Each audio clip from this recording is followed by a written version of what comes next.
Hey guys, and happy Wednesday. Welcome back in. Oh my gosh, there's a lot to cover already today. We have Vanderpump Rules going on. We just did our Wake Up and Adam morning show. I want to say that was our third one, and I used a little bit of a heavier topic. I started talking about stalking and some of our stalking stories, and I think that was a little heavy for a morning show, but we had over 400 people in the room.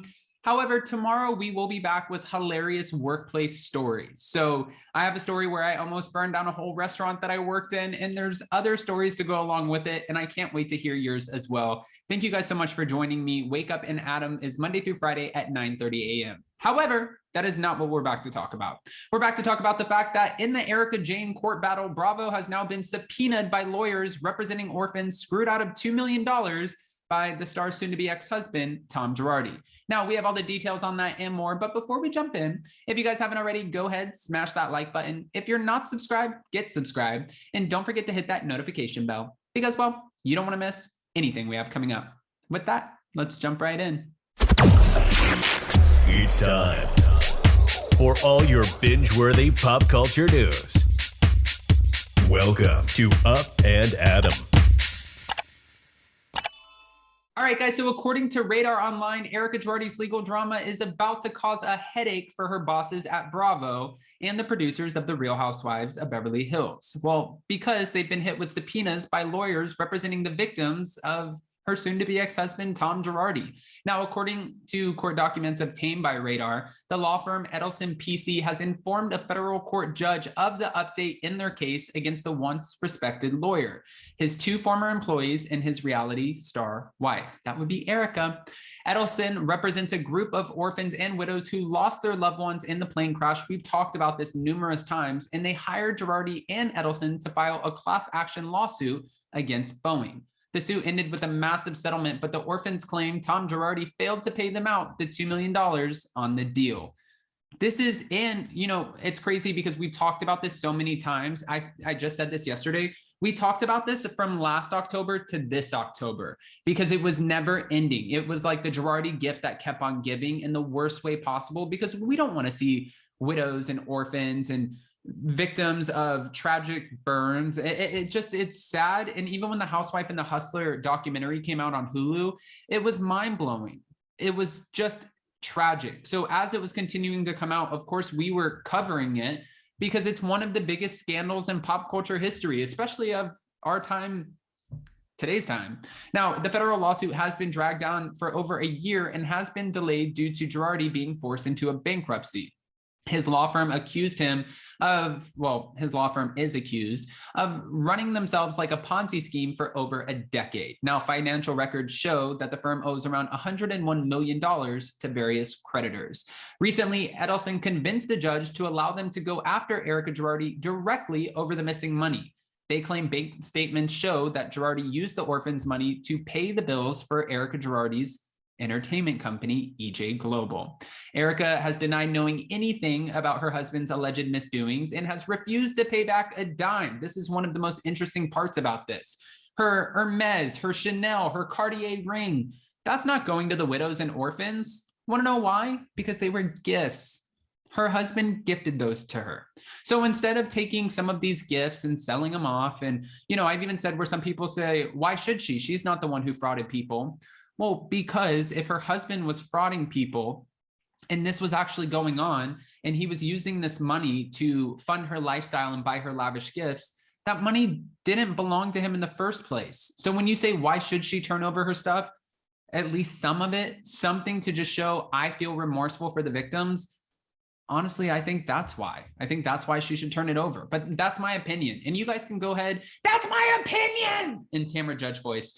You guys can go ahead and comment below if you think otherwise. Let me know. I mean, I'm open to hearing what you have to say about it. But again, I think a little something goes a lot further than a whole lot of nothing.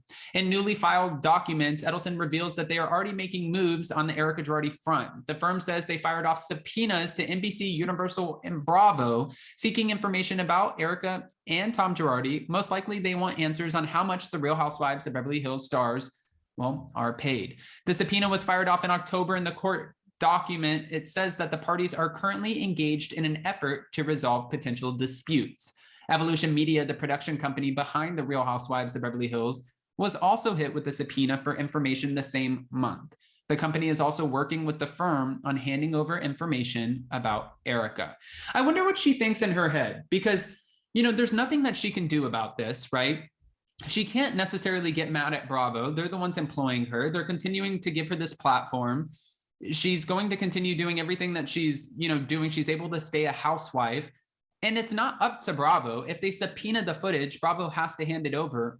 But I'm wondering, does this make, you know, Erika feel like she's being betrayed by NBC? Does she have some residual feelings? I feel like maybe it would be kind of hard not to. But then I think she might understand they don't have a choice. Now, the documents also note that Erika is set to be deposed as part of the legal battle in the near future. She's also facing a $25 million federal lawsuit filed as part of the Girardi bankruptcy, and the suit is demanding that Erika pays back millions that her estranged husband used of his firm's funds to pay the bills for EJ Global.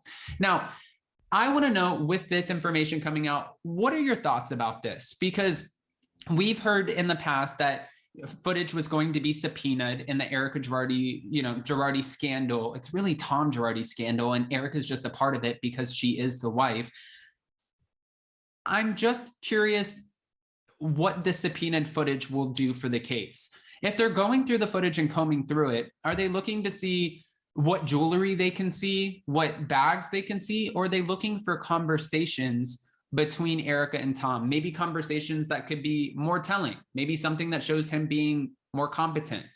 I don't know. I guess that's a question for Emily D. Baker, because I want to know personally, what are you looking for in this subpoenaed footage? And if they're subpoenaing Bravo, and Radar Online is reporting that it's most likely to figure out what the Real Housewives of Beverly Hills star is being paid, is that worth a subpoena, or can they not just reach out and ask?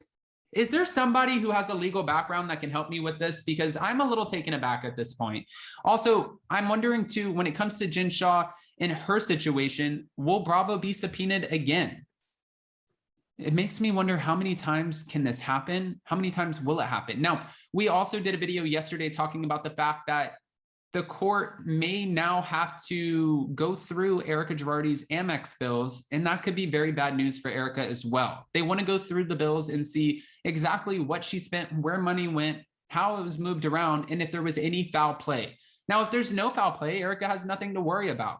But if there were some sketchy things, bet your ASS, they're going to find it. At this point, there are so many eyes on the Girardi case. There's the trustees, there's Edelson PC, Jay Edelson over in Chicago. There's so many different people who are watching them and going through these cases, these files, these documents with a fine-tooth comb. It's just not the radar that I think I would want to be on. So I'm sure she's probably stressed the hell out when it comes to this. I wouldn't wish this on my worst enemy. But guys, I don't want to just give you this information and not ask your opinion. So go ahead, comment below, let me know what you think. And before you go, I want to hear, what kind of topics are you looking for on Wake Up and Adams? Some, of course, we're going to cover Bravo scandals and celebrity news, but what kind of topics will get you just excited in the morning? Personal topics, something where you guys can call in and share your stories. Tomorrow, I'm going to do embarrassing workplace stories. And as I said at the beginning of this video, I almost burned down a restaurant that I worked in when I was in high school. It wasn't my best moment. It wasn't my proudest, but I'm not afraid to share it. I'm more than happy to. So hopefully you guys will join me tomorrow at 9:30 a.m. And then of course, we're going live today at 12 p.m. on Down with Jason to talk Vanderpump Rules. If you guys haven't already, go ahead, smash that like button. If you're not subscribed, get subscribed. And don't forget to hit that notification bell. Because, well, you don't want to miss anything we have coming up. With that, we'll see you next time. Bye, guys.